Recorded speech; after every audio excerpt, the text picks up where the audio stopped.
Hello good morning दोस्तों, आप सभी का आपके यूट्यूब चैनल गौतम स्टडी अड्डा पे बहुत बहुत स्वागत है। मैं गौतम कुमार आज आप लोगों के लिए 11 मई 2020 का करंट अफेयर्स लेके आया हूं। दोस्तों बहुत अच्छे अच्छे क्वेश्चन लाया हूं और वैसे क्वेश्चन लाया हूं जो कि आपके एग्जाम में आ सकते हैं। तो चलिए देर न करते हुए आज क्लास को स्टार्ट करते हैं। अगर आपको इस वीडियो से रिलेटेड पीडीएफ चाहिए तो नीचे डिस्क्रिप्शन बॉक्स में पीडीएफ का लिंक दिया गया है, वहां जाकर के आप पीडीएफ को डाउनलोड कर सकते हैं। और अगर आप लोग मेरे चैनल पर नए हैं, अभी तक सब्सक्राइब नहीं किए हैं तो प्लीज सब्सक्राइब भी जरूर कर दीजिए, क्योंकि इस चैनल पे आपके सारे कुछ मिलने वाले हैं। रीजनिंग, मैथ, जीके, जीएस और करंट अफेयर सारे कुछ मिलने वाले हैं। तो चलिए क्वेश्चन नंबर 1 देखते हैं। अयोध्या में राम मंदिर के निर्माण के लिए श्री राम जन्मभूमि तीर्थ क्षेत्र ट्रस्ट में दान की जाने वाली राशि को किसने आयकर मुक्त करने की घोषणा की है? दोस्तों राम मंदिर के निर्माण के लिए एक ट्रस्ट है, उस ट्रस्ट का नाम है श्री राम जन्मभूमि तीर्थ क्षेत्र ट्रस्ट। ये एग्जाम में पूछा भी जा सकता है, ट्रस्ट का नाम याद रखिएगा। और ट्रस्ट में दान की जाने वाली राशि को किसने आयकर मुक्त करने की घोषणा की है? तो आपका आंसर होगा ऑप्शन डी, केंद्र सरकार। चलिए इंपॉर्टेंट पॉइंट क्या है जान लेते हैं। केंद्र सरकार ने हाल ही में बजट नोटिफिकेशन जारी करते हुए घोषणा की है कि अयोध्या में राम मंदिर निर्माण के लिए श्री राम जन्मभूमि तीर्थ क्षेत्र ट्रस्ट में दान की जाने वाली राशि को आयकर मुक्त किया जाएगा। ट्रस्ट में दान करने पर आयकर अधिनियम 1961 की धारा 80 जी के तहत छूट मिलेगी। अब चलिए यहाँ नीति आयोग भी है, तो नीति आयोग के बारे में जान लेते हैं। नीति आयोग, नीति का फुल फॉर्म होता है national institution for transforming India. NITI Aayog के चेयरमैन होते हैं प्रधानमंत्री, जो कि अभी है श्री नरेंद्र मोदी जी, और वाइस चेयरमैन है राजीव कुमार। इसका स्थापना किया गया था 1 जनवरी 2015 को, और इसे थिंक टैंक के नाम से भी जाना जाता है। और नीति आयोग का पहला नाम था योजना आयोग। नीति आयोग के पहले वाइस चेयरमैन है अरविंद पनघड़िया, और इसके सीईओ है वर्तमान समय में अमिताभ कांत। चलिए अगला क्वेश्चन देख लेते हैं। क्वेश्चन नंबर 2, भारत के मौसम विज्ञान केंद्र ने हाल ही में पाकिस्तान के कब्जे वाले किस कश्मीर के क्षेत्रों को भी अपने मौसम पूर्वानुमान में शामिल किया है? भारत के मौसम विज्ञान केंद्र ने हाल ही में पाकिस्तान के कब्जे वाले किस कश्मीर के क्षेत्रों को भी अपने मौसम पूर्वानुमान में शामिल किया है? तो आपका आंसर होगा ऑप्शन सी, ए और बी दोनों, यानी गिलगिट बाल्टिस्तान और मुजफ्फराबाद दोनों क्षेत्रों को भारत के मौसम विज्ञान केंद्र ने पाकिस्तान के कब्जे वाले क्षेत्र हैं को अपने मौसम पूर्वानुमान में शामिल किया है। अब चलिए महत्वपूर्ण पॉइंट देख लेते हैं। भारत के मौसम विज्ञान केंद्र ने हाल ही में पाकिस्तान के कब्जे वाले कश्मीर के क्षेत्रों को गिलगित बाल्टिस्तान और मुजफ्फराबाद को भी अपने मौसम पूर्वानुमान में शामिल किया है, जो कि पाकिस्तान का कब्जा वाला कश्मीर में पड़ता है। गिलगित बाल्टिस्तान और मुजफ्फराबाद, यह गिलगित बाल्टिस्तान POK के उत्तर पश्चिम उपखंड में है। अब चलिए यहाँ पाकिस्तान का बात आया तो पाकिस्तान के बारे में जान लेते हैं। पाकिस्तान जिसका राजधानी है इस्लामाबाद, पाकिस्तान के राष्ट्रपति हैं आरिफ अलवी, प्रधानमंत्री हैं इमरान खान। चलिए अगला क्वेश्चन भी देख लेते हैं। क्वेश्चन नंबर 3, CSIR को DGSI जिसका फुल फॉर्म होता है drug controller general of India से कोविड-19 से निपटने के लिए फेविपिरविर और कौन सी दवा के क्लिनिकल ट्रायल की मंजूरी दे दी है?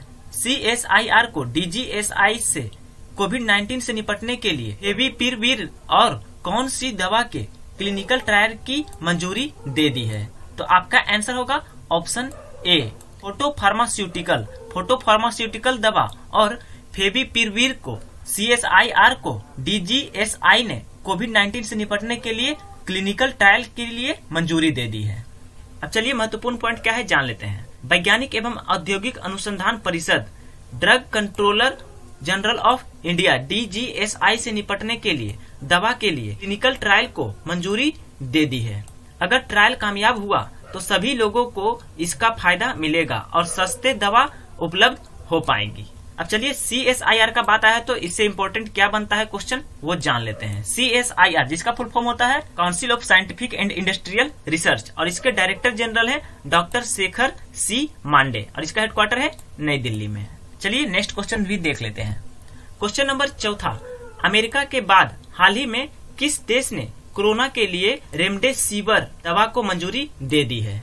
तो आपका आंसर होगा ऑप्शन सी जापान, अमेरिका के बाद रेमडेसिविर दवा को जापान ने मंजूरी दे दी है कोरोना वायरस के लिए। चलिए महत्वपूर्ण बिंदु देख लेते हैं। अमेरिका के बाद हाल ही में जापान ने भी कोरोना के लिए रेमडेसिविर दवा को मंजूरी दे दी है। रेमडेसिविर दवा को मंजूरी देने वाला जापान दूसरा राज्य बन गया है। जापान इस मेडिसिन का कोरोना के इमरजेंसी केस में इस्तेमाल करेगा।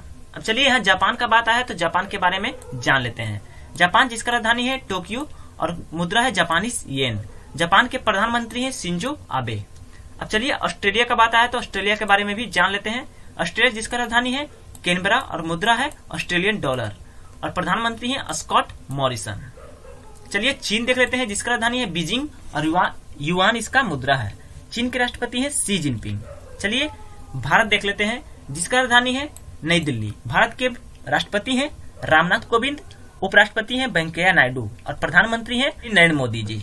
अगला क्वेश्चन देख लेते हैं। Question number 6, CSIR council of scientific and industrial research ने किस देश में इंसानी मोनोक्लोनल एंटीबॉडी को विकसित करने वाले प्रोजेक्ट को मंजूरी दे दी है? CSIR ने किस देश में इंसानी मोनोक्लोनल एंटीबॉडी को विकसित करने वाले प्रोजेक्ट को मंजूरी दे दी है? तो आपका आंसर होगा ऑप्शन भारत। भारत में CSIR ने मंजूरी दे दिया है इंसानी मोनोक्लोनल एंटीबॉडी को विकसित करने के लिए प्रोजेक्ट के लिए। चलिए महत्वपूर्ण पॉइंट क्या है जान लेते हैं। Council of scientific and industrial research CSIR ने new millennium Indian technology leadership initiative flagship programme के तहत हाल ही में भारत में इंसानी मोनोक्लोनल एंटीबॉडी को विकसित करने वाले प्रोजेक्ट को मंजूरी दे दी है। इस इंसानी मोनोक्लोनल एंटीबॉडी को भारत में बनाया गया है। भारत के बारे में मैंने आपको पिछला क्वेश्चन बता दिया था। चलिए मालदीव जान लेते हैं। मालदीव जिसका राजधानी है माले और मालदीव का मुद्रा है मालदीवियन रुपया। मालदीव के राष्ट्रपति हैं इब्राहिम मोहम्मद सोलिह। चलिए सिंगापुर देख लेते हैं। सिंगापुर जिसका राजधानी है सिंगापुर सिटी और मुद्रा है सिंगापुर डॉलर और राष्ट्रपति हैं हलीमा याकूब और प्रधानमंत्री है सिंगापुर के ली सेन लुंग। चलिए इराक देख लेते हैं।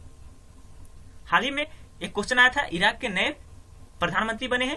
ये आपके सामने है, प्रधानमंत्री इराक के मुस्तफा अल कदीमी। ये इराक के नए प्रधानमंत्री बने हैं। इराक का राजधानी है बगदाद और मुद्रा है इराकी दिनार और राष्ट्रपति हैं बरहम सालिह। चलिए अगला क्वेश्चन भी देख लेते हैं। क्वेश्चन नंबर 6, हाल ही में जारी फोर्ब्स इंडिया बिलियनियर लिस्ट 2020 में शीर्ष पर कौन है? दोस्तों ये क्वेश्चन बहुत इंपॉर्टेंट है और 100% मैं आशा करता हूं कि ये क्वेश्चन आपके एग्जाम में पूछा जाएगा, इसलिए स्टार मार्क कर लीजिएगा और ध्यान से देखिएगा। हाल ही में जारी फोर्ब्स इंडिया बिलियनियर लिस्ट 2020 में शीर्ष पर कौन है? तो आपका आंसर होगा ऑप्शन ए। भारत में शीर्ष पर तो मुकेश अंबानी ही हो सकते हैं, तो आपका आंसर होगा ऑप्शन ए। शीर्ष पर है मुकेश अंबानी जी और दूसरे स्थान पर है आपके ऑप्शन बी में है राधा किशन दमानी और तीसरे स्थान पर है शिव नादर और चौथे स्थान पर है Uday Kotak. Forbes India billionaire की लिस्ट 2020 में है। अब चलिए महत्वपूर्ण पॉइंट जान लेते हैं इसको विस्तार से।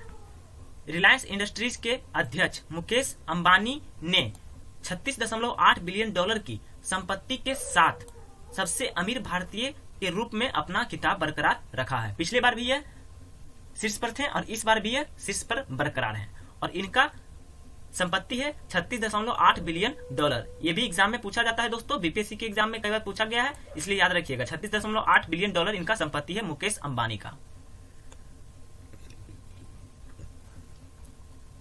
राधा किशन दमानी 13.8 बिलियन डॉलर की संपत्ति के साथ भारत के दूसरे सबसे अमीर व्यक्ति बन गए हैं। दूसरे सबसे अमीर व्यक्ति बन गए हैं राधा किशन दमानी और इनका संपत्ति है 13.8 बिलियन डॉलर। अब चलिए आगे देख लेते हैं। 11.9 बिलियन डॉलर की संपत्ति के साथ HCL के संस्थापक और चेयरमैन शिव नादर। HCL के संस्थापक और चेयरमैन है शिव नादर, याद रखिएगा ये भी क्वेश्चन बन सकता है। HCL के चेयरमैन और संस्थापक कौन है? शिव नादर हैं, जिनका संपत्ति है 11.9 बिलियन डॉलर और ये सूची में तीसरे स्थान पर है। सूची में भारत का चौथा सबसे अमीर व्यक्ति उदय कोटक है। कोटक महिंद्रा बैंक के MD और CEO और संस्थापक उदय कोटक, जिनका संपत्ति है 10.4 बिलियन डॉलर। तो दोस्तों अगर मेरा वीडियो अच्छा लग रहा है तो वीडियो को ज्यादा से ज्यादा शेयर और लाइक जरूर कीजिएगा, एकदम जरूर से जरूर कीजिएगा दोस्तों। अपने व्हाट्सएप ग्रुप में, फेसबुक ग्रुप में दोस्तों को जरूर शेयर कीजिएगा और अपने दोस्तों को मेरे चैनल के बारे में जरूर बताइएगा। और अभी तक आप लोग सब्सक्राइब नहीं किए हैं तो प्लीज सब्सक्राइब जरूर कीजिएगा और अपने दोस्तों से भी सब्सक्राइब करवा दीजिएगा दोस्तों।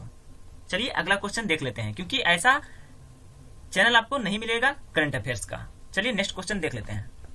क्वेश्चन नंबर 7वां, हाल ही में किसे बृहन मुंबई म्यूनिसिपल कॉर्पोरेशन के आयुक्त के रूप में नियुक्त किया गया है? आयुक्त के रूप में बृहन मुंबई म्यूनिसिपल कॉर्पोरेशन के आयुक्त के रूप में किसे नियुक्त किया गया है? तो आपका आंसर होगा ऑप्शन बी, इकबाल सिंह चहल। दोस्तों ये आपके सामने है इकबाल सिंह चहल, जिन्हें बृहन मुंबई म्यूनिसिपल कॉर्पोरेशन के आयुक्त के रूप में नियुक्त किया गया है। ये भी क्वेश्चन इंपॉर्टेंट हो सकता है, इसलिए स्टार मार्क कर लीजिएगा दोस्तों। ऑप्शन ए में देख रहे हैं नरेंद्र बत्रा। नरेंद्र बत्रा हाल ही में अंतर्राष्ट्रीय हॉकी महासंघ के अध्यक्ष के रूप में दूसरी बार चुने गए हैं। इनके कार्यकाल को बढ़ा करके 2021 तक कर दिया गया है।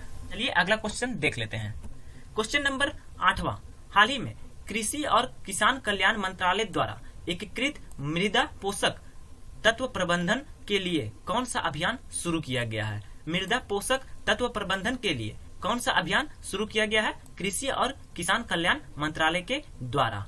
तो आपका आंसर होगा ऑप्शन सी, मिशन मोड। दोस्तों मिशन मोड अभियान शुरू किया गया है कृषि और किसान कल्याण मंत्रालय के मंत्री नरेंद्र सिंह तोमर के द्वारा मृदा पोषक तत्व प्रबंधन के लिए। प्रवासी राहत मित्र एक एप्लीकेशन लॉन्च किया गया है उत्तर प्रदेश के द्वारा हाल ही में। और आयुष संजीवनी जो है दोस्तों हाल ही में एक ऐप है जो कि केंद्रीय स्वास्थ्य मंत्री डॉक्टर हर्षवर्धन ने लॉन्च किया है। अब चलिए अगला क्वेश्चन देख लेते हैं, जो कि आज का आखिरी और लास्ट क्वेश्चन है दोस्तों, क्वेश्चन नंबर 9। आज मैंने 9 ही क्वेश्चन लाए हैं क्योंकि संडे था दोस्तों। हाल ही में किस राज्य सरकार ने सी मैप नामक एक ऐप लॉन्च की है? किस राज्य सरकार के द्वारा सी मैप नामक एक मोबाइल ऐप लॉन्च किया गया है? तो आपका आंसर होगा ऑप्शन ए, आंध्र प्रदेश। दोस्तों आंध्र प्रदेश के मुख्यमंत्री वाई.एस. जगन मोहन रेड्डी के द्वारा ऐप लॉन्च किया गया है सी मैप। चलिए आंध्र प्रदेश का बात आया तो आंध्र प्रदेश के बारे में जान लेते हैं। आंध्र प्रदेश जिसका राजधानी है अमरावती और मुख्यमंत्री हैं वाई.एस. जगन मोहन रेड्डी और राज्यपाल हैं विश्वभूषण हरिचंदन। आंध्र प्रदेश में कुल जिलों की संख्या अगर पूछा जाए तो 13 है, विधानसभा सदस्यों की संख्या पूछा जाए तो 175 है, लोकसभा सदस्यों की संख्या पूछा जाए तो 25 है और राज्यसभा सदस्यों की संख्या पूछा जाए तो 11 है आंध्र प्रदेश में। अब चलिए तेलंगाना देख लेते हैं, जिसका राजधानी है हैदराबाद। तेलंगाना के मुख्यमंत्री है के चंद्रशेखर राव और गवर्नर है तमिलिसाई सुंदरराजन। तेलंगाना राज्य का गठन हुआ था 2 जून 2014 को। एग्जामों में कई बार पूछा गया है दोस्तों, पिछले साल रेलवे के एग्जाम में। अब चलिए कर्नाटक भी देख लेते हैं। कर्नाटक जिसका राजधानी है बेंगलुरु और बेंगलुरु को सिलिकॉन वैली या इलेक्ट्रॉनिक नगर के नाम से जाना जाता है। कर्नाटक के मुख्यमंत्री हैं बी.एस. येदियुरप्पा और राज्यपाल हैं वाजुभाई वाला। कर्नाटक में कुल जिलों की संख्या है 30, विधानसभा सदस्यों की संख्या 224, विधान परिषद सदस्यों की संख्या 75। और दोस्तों मैं आपको बता दूं, हर बार बताता हूं, पिछली क्लास में भी बताया था कि भारत में कुल विधान परिषद वाले राज्य हैं 6, उसमें से ये है आपके सामने कर्नाटक। लोकसभा सदस्यों की संख्या है 28 और राज्यसभा सदस्यों की संख्या है कर्नाटक में 12। तो दोस्तों मेरा ये वीडियो कैसा लग रहा है कमेंट जरूर कीजिएगा। अगर वीडियो अच्छा लगा हो तो वीडियो को ज्यादा से ज्यादा शेयर और लाइक जरूर कीजिएगा दोस्तों। और दोस्तों एक मुख्य बात, अगर आप लोग मेरे चैनल को अभी तक सब्सक्राइब नहीं किए हैं तो प्लीज सब्सक्राइब जरूर कर दीजिएगा, क्योंकि आपको इस चैनल से आगे बहुत फायदा होने वाला है, क्योंकि मैं इस चैनल पे रीजनिंग और मैथ का स्पेशल क्लास ला रहा हूँ दोस्तों, चैप्टर वाइज। दोस्तों अपना ख्याल रखिएगा। थैंक यू दोस्तों। Stay home, save life.